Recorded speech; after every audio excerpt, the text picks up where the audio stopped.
चलिए फ्रेंड्स, शुरू करते हैं आज की क्लास। आज का हमारा टॉपिक है वर्गीकी, टेक्सोनोमी। क्वेश्चन की तरफ चलते हैं। पहला क्वेश्चन है, निम्नलिखित में से कौन सी जीवधारियों के वर्गीकरण की मूल इकाई है? चार ऑप्शन है, वंश, गण, जाति, कुल। तो जीवधारियों के वर्गीकरण की मूल इकाई क्या है, उसके बारे में हमें बताना है। तो राइट आंसर हो जाएगा इसका ऑप्शन नंबर सी, जाति। Option number C right answer. तो जो जाति है ये वर्गीकरण की सबसे छोटी इकाई है। वर्गीकरण की सबसे छोटी इकाई है। फिर है, जाति के बाद आगे आता है वंश। जाति के बाद क्या आता है? वंश। अब जो वंश है ये बहुत सारी जातियों से मिलकर बना होता है, या फिर हम कह सकते हैं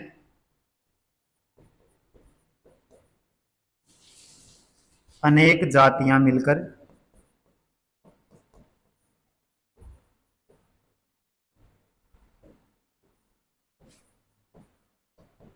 वंश बनाती है। अनेक जातियां मिलकर क्या बनाती है? वंश बनाती है। अब जो वंश का लैटिन नाम है, वंश का लैटिन नाम वो है ब्रेसिका। वंश का लैटिन नाम क्या है? ब्रेसिका है। आई बात समझ में? वंश के बाद आता है कुल।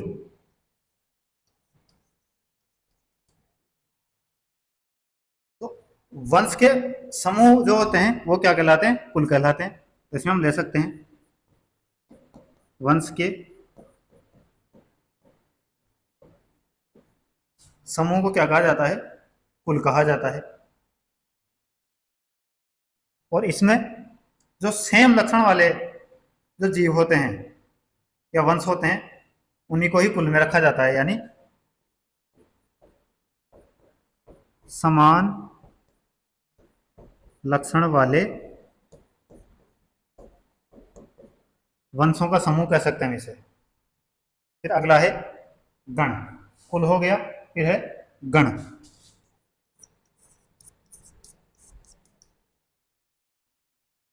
तो जो कुल हैं वो कुल मिलके क्या बनाते हैं? गण बनाते हैं।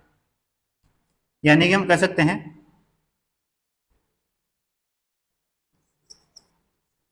एक समान मिलते जुलते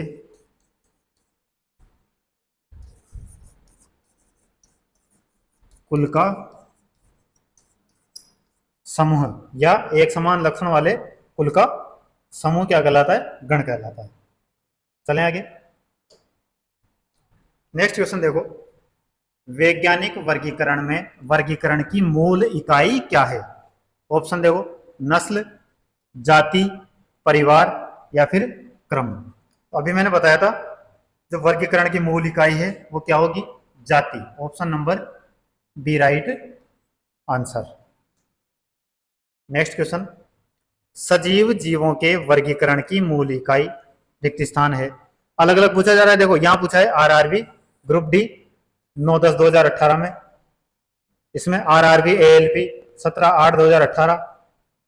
इससे पहला आरआरबी एनटीपीसी। तो सब अलग अलग पूछा, अलग अलग एग्जाम में पूछा गया है। क्वेश्चन क्या है? सेम है। तो राइट आंसर क्या हो जाएगा? ऑप्शन क्या क्या देखो, जगत, जाति, वंश या कुल। Right answer option number B, वर्गीकरण की मूल इकाई जाति है। फिर देखो वापस, जीवों के वर्गीकरण का कौन सा स्तर कुल यानी फैमिली और जाति के बीच आता है? जाति और कुल के बीच में कौन सा आता है? तो वंश आता है, बताया था भी मैंने। तो राइट आंसर हो जाएगा ऑप्शन नंबर सी, जाति और कुल के बीच में वंश आता है और कुल के बाद आता है गण। अगला क्वेश्चन देखो, निम्नलिखित में से लीनियस पदानुक्रम के अवरोही क्रम में व्यवस्थित करें। जो चार दिए गए हैं, ए ऑप्शन है जगत, कुल, वंश, जाति, वर्ग, संघ और गण। बी ऑप्शन है जगत, गण, जाति, वंश, वर्ग, कुल, संघ। सी ऑप्शन जगत, संघ, वर्ग, गण, कुल, वंश, जाति। डी ऑप्शन जाति, वंश, कुल, गण, वर्ग, संघ, जगत। तो चारों ऑप्शन में से जो लीनियस ने अनुक्रम बताया था, तो उस अनुक्रम को बताना है। तो राइट आंसर हो जाएगा इसका ऑप्शन नंबर सी, जगत, संघ, वर्ग, गण, कुल, वंश और जाति। Option number C right answer.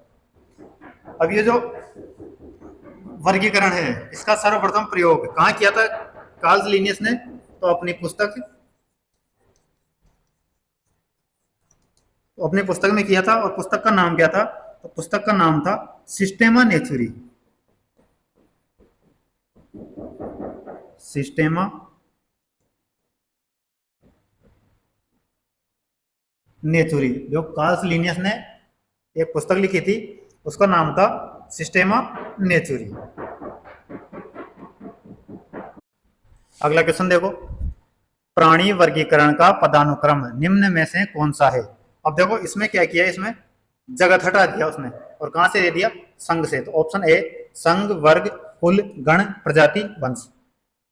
अगला है संघ, वर्ग, कुल, गण, वंश और प्रजाति। संघ, वर्ग, गण, कुल, वंश, प्रजाति, या संघ, गण, कुल, वर्ग, वंश, प्रजाति। अब इसमें देख लो क्या कर दिया इसने, जगत को हटा के क्या दे दिया? प्रजाति दे दिया। तो राइट आंसर क्या हो जाएगा इसमें भी? ऑप्शन नंबर सी, संघ, वर्ग, गुण, गण, कुल, वंश और प्रजाति। Option number C right answer.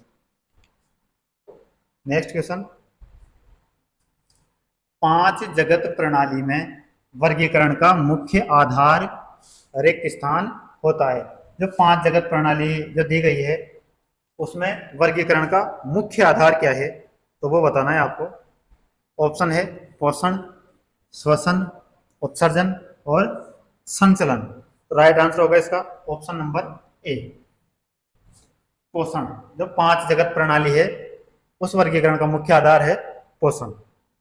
अब देखो जो 5 जगत में जो वर्गीकृत किया था, ये किसने किया था? तो ये किया था आर एच विएटकर ने।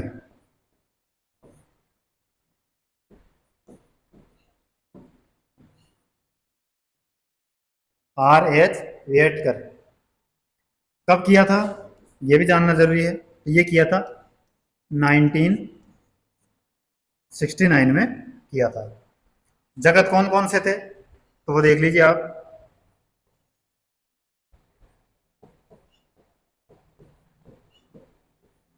मोनेरा,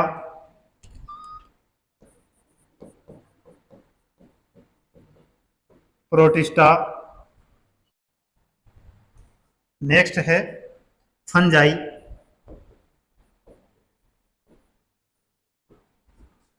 फिर आता है प्लांट और लास्ट में आता है animalia.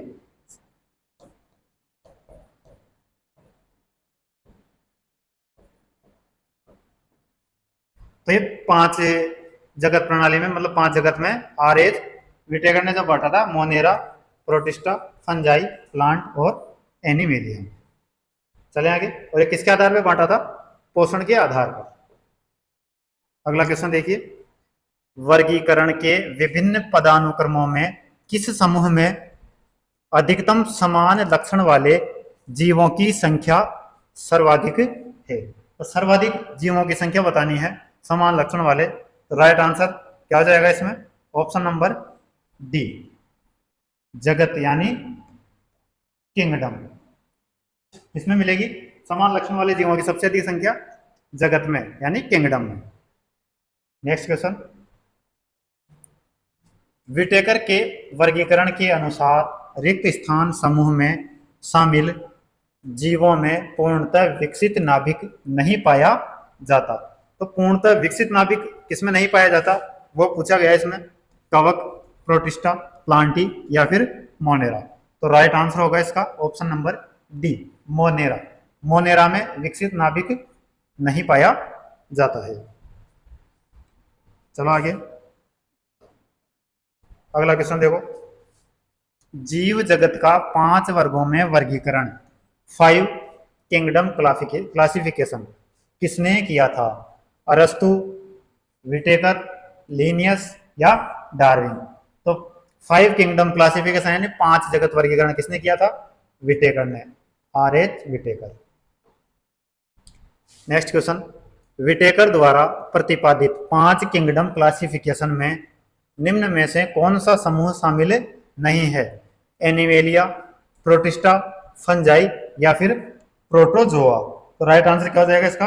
Option number D, protozoa. बाकी के 3, एनिमेलिया भी शामिल है, प्रोटिस्टा भी शामिल है और फंजाई भी शामिल है। नेक्स्ट देखिए, एक बैक्टीरिया अत्यधिक गर्मी, शुष्कता और विषैली रासायनिक वस्तुओं को सहने की क्षमता रखता है। इससे यह पता चलता है कि वह संभवतः रिक्त स्थान बना सकता है। ऑप्शन देखिए क्या क्या है। एंडोटॉक्सिन्स, एक चौड़ी पेप्टिडोग्लिकेन दीवार, एंडोस्पोर्स, एंडोजिनस बड्स। तो राइट आंसर क्या हो जाएगा इसका? Option number C, endospores. Option number C right answer. अब जो एंडोस्पोर्स होता है ये क्या होता है? तो ये एक गैर प्रजनन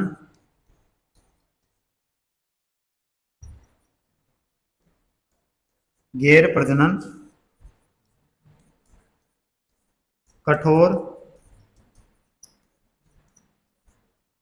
संरचना है जो बैक्टीरिया में निर्मित होती है। और ये क्या करती है? ये जीवाणु को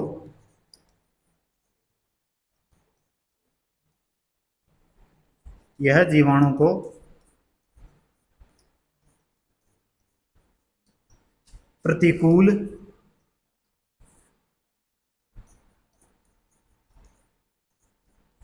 परिस्थितियों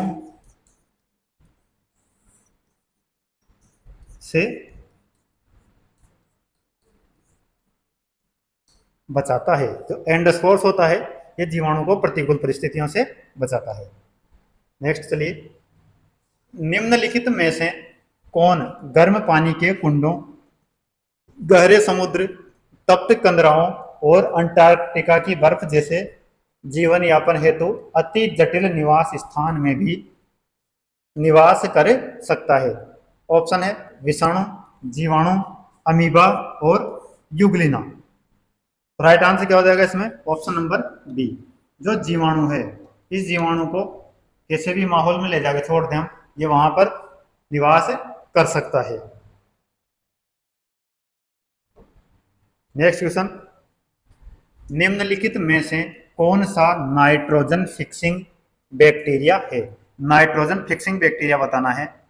साल्मोनेला, राइजोबियम, कोलाई, स्यूडोमोनास। तो राइट आंसर होगा ऑप्शन नंबर बी, राइजोबियम।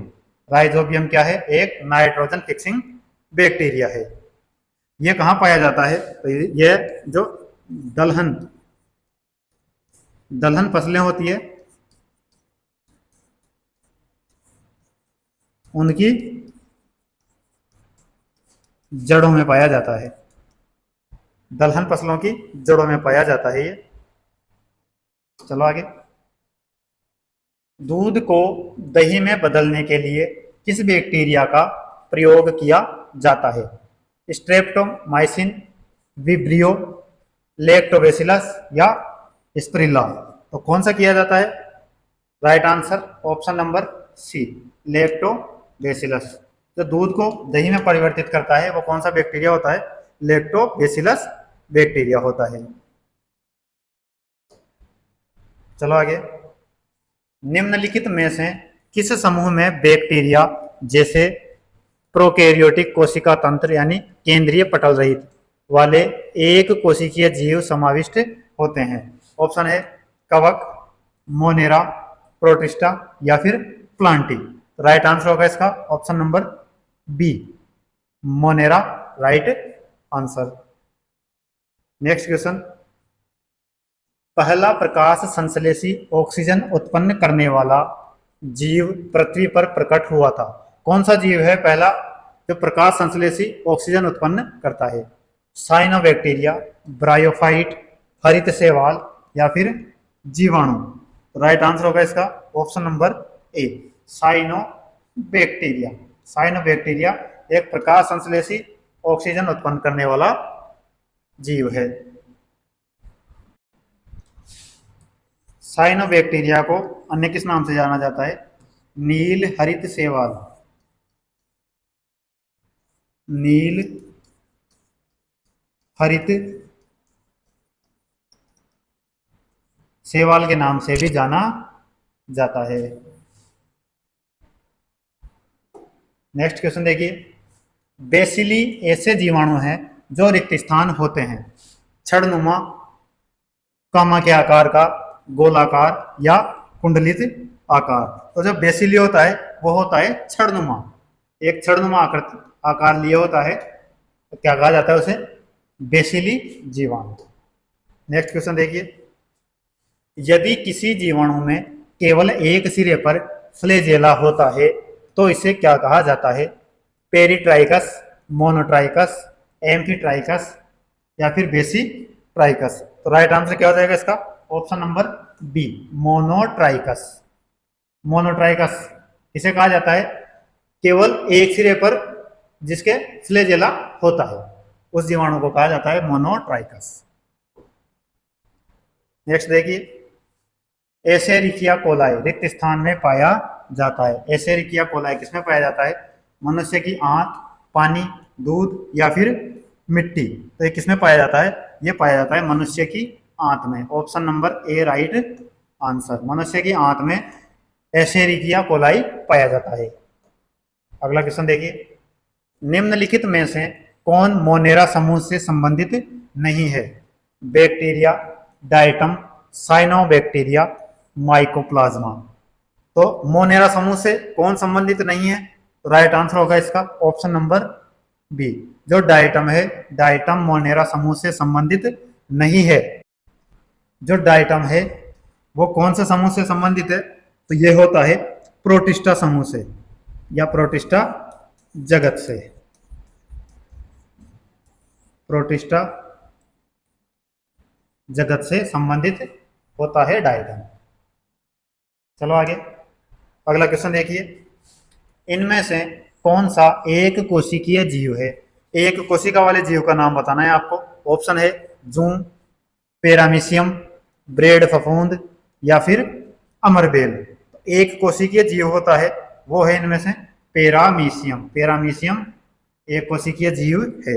इसके अलावा और एक कोशिकीय जीव कौन कौन से हैं? अमीबा हो गया,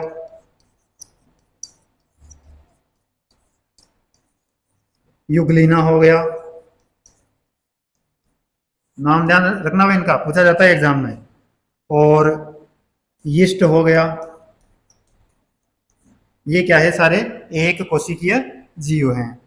चलो आगे नेक्स्ट क्वेश्चन देखो, यह एक निश्चित आकृति का एक कोशिकीय जीव है जिसमें जिसका नाम दिया गया है, ये चारों का इनमें बताया गया है कि जिसके बारे में पूछा है वो एक कोशिकीय जीव है जिसमें भोजन ग्रहण करने के लिए एक विशिष्ट स्थान होता है और अपने भोजन को उस स्थान तक ले जाने के लिए रोम जैसी संरचनाओं, जिन्हें पक्ष्माभिका यानी कि सीलिया कहा जाता है, का प्रयोग करता है। इस जीव का नाम बताइए। तो ऐसा जीव है जो भोजन को निश्चित स्थान तक ले जाने के लिए रोम यानी जो छिद्र टाइप संरचना होती है उनका प्रयोग करता है, और उन छिद्रों को या उन रोम को क्या कहा जाता है? उन संरचनाओं को पक्ष्माभिका कहा जाता है। तो राइट आंसर क्या हो जाएगा इसका?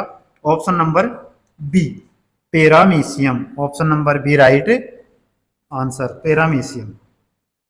अब देखो जो पेरामीशियम होता है ये क्या है? ये प्रोटोजोआ है या प्रोटोजोआ जगत का प्राणी है।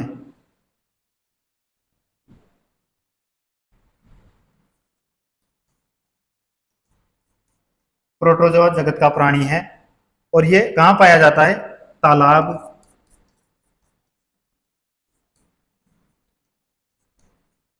झील या नदी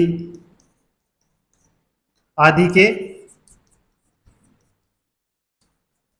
स्वच्छ जल में पाया जाता है, स्वच्छ जल में पाया जाता है। चलो आगे अगला क्वेश्चन देखो।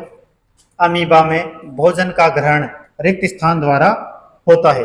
तो अमीबा भोजन ग्रहण कैसे करता है? मुंह द्वारा, शरीर की पूरी त्वचा द्वारा, कशभिका द्वारा या पक्षमाभ की गति द्वारा। तो राइट आंसर होगा इसका ऑप्शन नंबर बी, शरीर की पूरी त्वचा द्वारा अमीबा भोजन ग्रहण करता है। Option number B right answer. अब ये कैसा होता है अमीबा? एक कोशिकीय जीव होता है, एक कोशिकीय जीव होता है। आकार होता है इसका अनिश्चित, अनिश्चित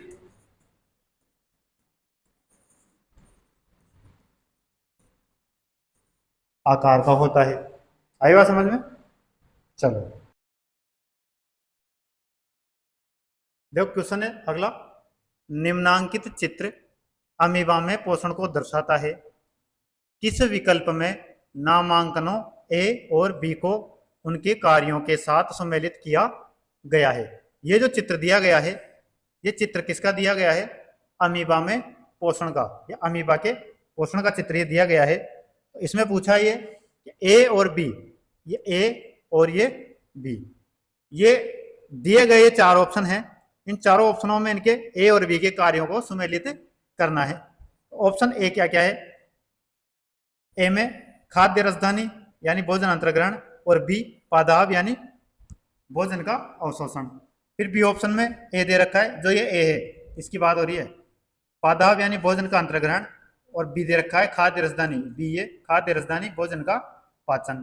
फिर सी में ए दे रखा है पादाब यानी भोजन का अंतर्ग्रहण, और बी दे रखा है खाद्य रसधानी भोजन का बहिक्षेपण।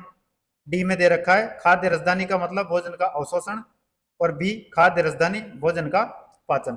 तो इन चारों में से राइट आंसर क्या होगा वो हमें बताना है। तो जो इसका राइट आंसर होगा वो होगा ऑप्शन नंबर बी, जो ए है। ये ए तो क्या है? भोजन का अंतर्ग्रहण किया जा रहा है इसमें। तो देखो ये मुंह खुला है इसका, तो जो अमीबा है वो शरीर में कहीं से भी भोजन ग्रहण कर सकता है। तो ये इसका मुंह खुला है, तो यहाँ से क्या किया जा रहा है? भोजन ग्रहण किया जा रहा है। और जो बी ऑप्शन है, तो बी ऑप्शन में क्या किया जा रहा है? भोजन का पाचन किया जा रहा है।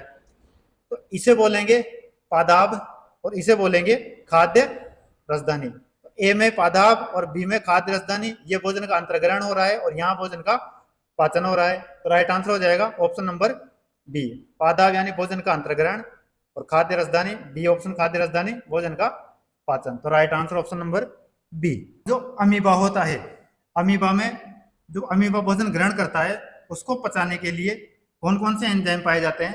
एक पाया जाता है ट्रिप्सिन, एक पाया जाता है ट्रिप्सिन, दूसरा होता है पेप्सिन, तीसरा होता है एमाइलेज। ये तीन एंजाइम अमीबा में पाए जाते हैं। चलो आगे अगला क्वेश्चन देखो। निम्न में से कौन सा कोशिकांग अमीबा जल की मात्रा को बनाए रखने के लिए उत्तरदायी होता है? तो चार कोशिकांग दे रखे हैं और इनमें से पूछा है कि अमीबा जल की मात्रा बनाए रखने के लिए कौन सा उत्तरदायी है। ऑप्शन क्या क्या है देखो, कोशिका द्रव्य, खाद्य रसधानी, प्लाज्मा झिल्ली, और डी ऑप्शन है संकुचनशील रसधानी। तो जो अमीबा में जल की मात्रा को जो बनाए रखता है वो कोशिकांग होता है ऑप्शन डी, संकुचनशील रसधानी। Option number D right answer, संकुचनशील रसधानी। अब इसमें देखो जो ये रसधानी होती है, इस रसधानी को ढकने वाली झिल्ली होती है, रसधानी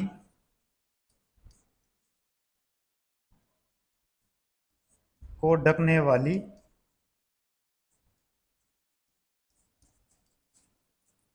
झिल्ली, इसे क्या कहा जाता है? इसे कहा जाता है टोनो प्लास्ट। इस झिल्ली को क्या कहा जाता है? टोनोप्लास्ट कहा जाता है। नेक्स्ट पे चलो। नेक्स्ट क्वेश्चन है, अमीबा जैसे जीवों के मामले में होने वाला अलैंगिक प्रजनन, जिनमें एक जीव के विभाजित होने पर दो जीव उत्पन्न होते हैं, क्या कहलाता है? एक जीव का विभाजन होगा तो उससे क्या होंगे? दो जीव उत्पन्न हो जाएंगे। और ये किसमें होता है? अमीबा जैसे जीव होते हैं उनमें होता है। और ये किसे, ये प्रजनन क्या कहलाता है? तो अलैंगिक प्रजनन कहलाता है। तो ये क्या कहलाता है? अनुप्रस्थ विखंडन, अनुदैर्ध्य विखंडन, साधारण विखंडन या फिर बाइनरी विखंडन। तो चार ऑप्शन में से बताना है आपको। तो राइट आंसर होगा इसका ऑप्शन नंबर डी, बाइनरी विखंडन। एक जीव से दो जीवों का बनना क्या कहलाएगा? बाइनरी विखंडन। अब देखो, तो अमीबातिस की खोज किसने की थी?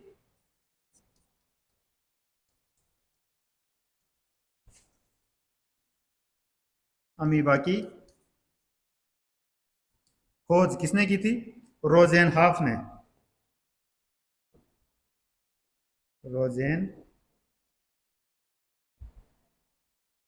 हॉफ ने की थी। कब की थी? 1755 ईस्वी में की थी।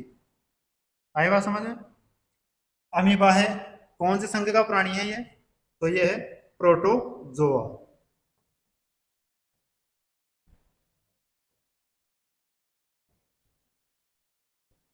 प्रोटोजोआ संघ का प्राणी है। नेक्स्ट क्वेश्चन देखिए, अमीबा में प्रजनन कैसे होता है? द्विखंडन द्वारा, खंडन द्वारा, मुकुलन द्वारा या लैंगिक प्रजनन द्वारा? अभी पिछले क्वेश्चन में ही आया ये। अमीबा का प्रजनन कैसे होता है? एक अमीबा के दो टुकड़े होते हैं और दो का प्रजनन होता है। मतलब क्या हुआ? द्विखंडन द्वारा, यानी कि एक से दो खंड में बदलना, द्विखंडन द्वारा। नेक्स्ट क्वेश्चन देखो, द्विखंडन द्वारा रिक्त स्थान प्रजनन होता है। प्लेनेरिया, प्लाज्मोडियम, लीवर फ्लूक या फिर amoeba? Right answer option number D, द्विखंडन द्वारा या बाइनरी विखंडन द्वारा किसका प्रजनन? अमीबा का प्रजनन। आगे चलो, अमीबा में किस प्रकार का अलैंगिक प्रजनन होता है? बीजाणु गठन यानी स्पोर गठन, बाइनरी विखंडन, वनस्पतिक वंश वृद्धि या budding? Right answer option number B, binary विखंडन। अमीबा में प्रजनन बाइनरी विखंडन प्रकार का। एक ही क्वेश्चन कितनी बार आ रहा है देखो। नेक्स्ट क्वेश्चन देखो, स्यूडोपोडिया रिक्त स्थान पर मौजूद अंगुली जैसी आकृति वाली संरचनाएं। तो जो स्यूडोपोडिया होती है, यह आकृतियां किसमें पाई जाती है? हाइड्रा, पैरामीशियम, अमीबा या फिर केंचुआ? तो राइट आंसर हो जाएगा इसका अमीबा। तो स्यूडोपोडिया यानी अंगुली जैसी आकृति वाली संरचनाएं होती है, ये पाई जाती है अमीबा में। स्यूडोपोडिया को क्या बोला जाता है? इसे कूटपाद बोला जाता है। इसे क्या बोला जाता है? कूटपाद भी कहा जाता है। आई बात समझ में? और जो ये कूटपाद होते हैं, ये क्या होते हैं? ये मुख्य रूप से एक्टिन तंतु होते हैं। कौन से तंतु होते हैं? एक्टिन तंतु होते हैं। और जब पुराने कूटपाद या स्यूडोपोडिया नष्ट होने लगते हैं तो उसकी जगह क्या होता है? नए कूटपाद आते हैं। नेक्स्ट क्वेश्चन देखो, क्लेमाइडोमोनास इनमें से किस किंगडम यानी वर्ग से संबंधित है? Kingdom Plantae, kingdom protista, kingdom fungi या किंगडम मोनेरा? तो क्लेमाइडोमोनास कौन से किंगडम से संबंधित है? तो राइट आंसर होगा इसका option number B, Protista kingdom. Option number B right answer. इस किंगडम में एक कोशिकीय जीव,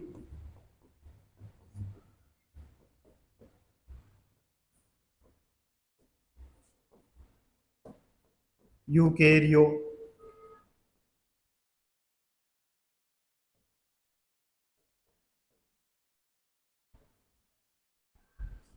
यूकेरियोटिक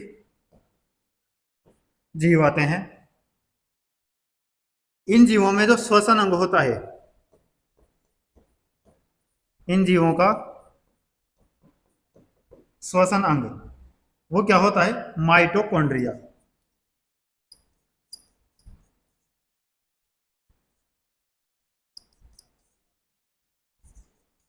यह हम कह सकते हैं जो माइटोकॉन्ड्रिया होता है वो श्वसन अंग के रूप में कार्य करता है। नेक्स्ट क्वेश्चन पे चलो। बहुविखंडन के द्वारा रिक्त स्थान एक साथ अनेक संतति कोशिकाओं में विभाजित होता है। बहुविखंडन के द्वारा इन चारों में से कौन सा एक साथ अनेक संतति कोशिकाओं में विभाजित होता है? Planaria, yeast, hydra, Plasmodium. चारों में से राइट आंसर होगा option number D, Plasmodium. Plasmodium क्या होता है? बहुविखंडन के द्वारा एक साथ अनेक संतति कोशिकाओं में विखंडित हो जाता है। नेक्स्ट क्वेश्चन देखो। निम्नलिखित में से कौन सा जीव बहुविखंडन द्वारा प्रजनन करता है? हाइड्रा, प्लेनेरिया, प्लाज्मोडियम या spirogyra. Right answer option number C, plasmodium. Next, रिक्त स्थान बहुविखंडन द्वारा प्रजनन करता है। Yeast, hydra, planaria, plasmodium. Right answer देखो, बार बार वही क्वेश्चन पूछा जा रहा है, बार बार वही क्वेश्चन पूछा जा रहा है। राइट आंसर हो जाएगा ऑप्शन नंबर डी, प्लाज्मोडियम। देखो कितनी बार आ चुका, एक यहाँ पे, दो, तीन, तीन बार ये क्वेश्चन आ चुका। नेक्स्ट क्वेश्चन पे चलो। निम्नलिखित में से कौन सा एक कोशिकीय जीव का उदाहरण है? एक कोशिकीय जीव का उदाहरण बताना है आपको। Protozoa, arthropods, echinoderms, annelids. Right answer होगा इसका ऑप्शन नंबर ए, प्रोटोजोआ एक कोशिकीय जीव होते हैं। Next question. एक कोशिका के दो समान संतति कोशिकाओं में विभाजन की प्रक्रिया को क्या कहा जाता है? बहुविखंडन, द्विखंडन, पुनरुद्भवन, बीजाणु का बनना। वापस से देखो वही क्वेश्चन आ गया पहले वाला। एक कोशिका के दो समान संतति कोशिकाओं में टुकड़े हो रहे हैं तो क्या कहलाएगा वो? द्विखंडन। Option number B right answer. Next चलो। आप उस जीव को किस जगत में रखेंगे जो एक कोशिकीय, यूकेरियोटिक या सुकेंद्रकी और प्रकाश संश्लेषक है? ऑप्शन है कवक, मोनेरा, प्रोटिस्टा या फिर प्लांटी। तो एक कोशिकीय होना चाहिए, यूकेरियोटिक होना चाहिए और प्रकाश संश्लेषक होना चाहिए। तो तीनों गुण कौन से उसमें मिलते हैं, कौन से जीव में? तो प्रोटिस्टा जगत के जीव में तीनों गुण मिलते हैं। तो right answer option number C right answer. Next question. द्विपद नाम पद्धति को किसने प्रस्तुत किया था? द्विपद नाम पद्धति ऑप्शन देखो क्या क्या है। Claude Louis Berthollet, John Dalton, Dmitri Mendeleev, Carolus Linnaeus. तो जो द्विनाम पद्धति है इसे किसने दिया था? तो वैज्ञानिक थे केरोलस लीनियस, इन्होंने ही द्विपद नाम पद्धति को प्रस्तुत किया था। तो option number D right answer. अब देखो इनमें एक क्या है, क्लाउड लुई बर्थाले। तो जो क्लाउड लुई बर्थाले थे इन्होंने कौन सा सिद्धांत दिया था? तो रासायनिक संतुलनों का सिद्धांत। रासायनिक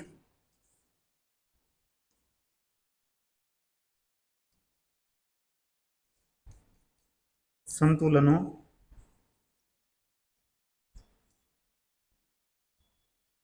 का सिद्धांत। तो दमित्री मेंडलीफ थे, इन्होंने क्या दिया था? तत्वों का आवर्ती वर्गीकरण। तत्वों का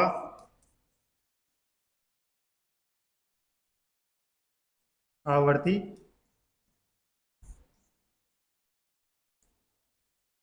वर्गीकरण। जॉन डॉल्टन ने क्या दिया था? परमाणु सिद्धांत,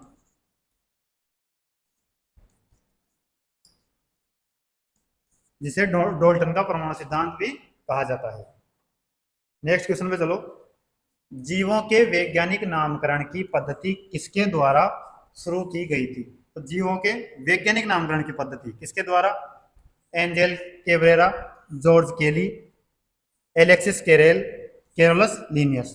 तो जीवों का वैज्ञानिक नामकरण किसके द्वारा दिया गया? केरोलस लीनियस के द्वारा। केरोस लीनियस की जगह कई बार कार्ल्स लीनियस भी दिया जाता है, और इन्हें क्या कहा जाता है? फादर ऑफ टेक्सोनॉमी, यानी वर्गीकी का जनक भी कहा जाता है। लिख लीजिए अभी, क्या कहा जाता है इन्हें?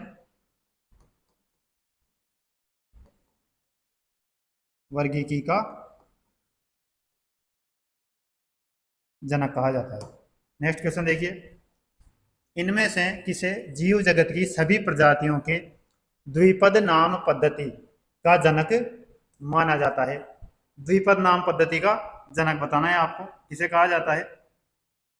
Louis Pasteur, Carolus Linnaeus, Charles Darwin, James Watson. Option number B, Carls Linnaeus या Carolus Linnaeus.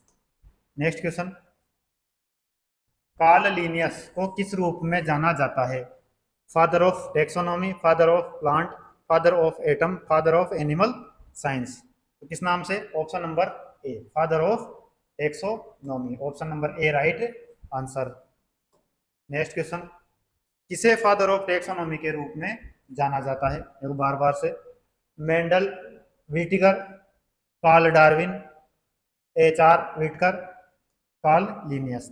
Option number D right answer. Father of taxonomy किसे? कार्ल्स लीनियस को। नेक्स्ट क्वेश्चन, केरोलस लीनियस को किसका जनक माना जाता है? भ्रूण विज्ञान, जीवाश्मिकी, कृमिक विज्ञान, कृमिक विकास या फिर वर्गीकरण विज्ञान। Option number D right answer. देखो 7-8 बार क्वेश्चन दे चुका है। नेक्स्ट क्वेश्चन, फिर देखो, किसे टेक्सोनॉमी का जनक कहा जाता है? Mandelbrot, Linnaeus, Einstein, Darwin. Option number B right answer. Next question, जीव के वैज्ञानिक नामकरण या नामकरण की उस प्रणाली जिसका हम आज उपयोग करते हैं की खोज इनमें से किस वैज्ञानिक द्वारा की गई थी? Carolus Linnaeus, Marie Curie, George Washington Carver, Charles Darwin. Option number A right answer. Next, Systema Naturae किसके द्वारा लिखी गई थी? तो सिस्टेमा नेचुरी, जॉन रे, अरस्तु, Carolus Linnaeus, Haeckel. Right answer option number C, Systema Naturae किसके द्वारा? केरोलस लीनियस के द्वारा लिखी गई थी। तो देखो एक ही क्वेश्चन कितनी बार आ गया? कई बार आ चुका। देखो 1 2 3 4 5 6 7 8